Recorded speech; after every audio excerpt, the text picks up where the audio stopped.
journey ko na to, tinuruan ako ng isang bagay. Success starts with a decision.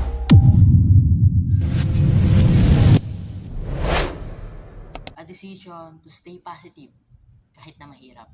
A decision to keep dreaming kahit maliit pa lang yung resulta. And a decision to listen to a mentor, trust the process, and pagpili ng tamang community.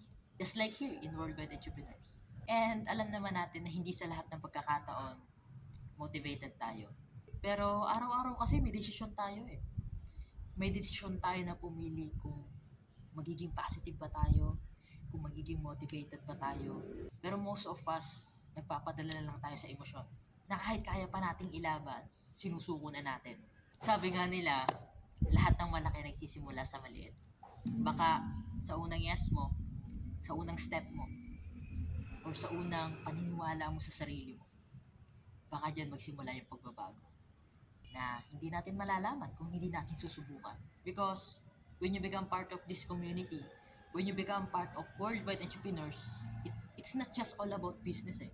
It's also about building yourself and to become better version of yourself. Not just for you, but also for people that you love. And if decided ka na mag-grow, magkaroon ng source of income, comment, ready. Once again, yun lang naman for this video, no? And always remember, guys, that you watching this video are special. So don't be shy to smile every day. Good luck.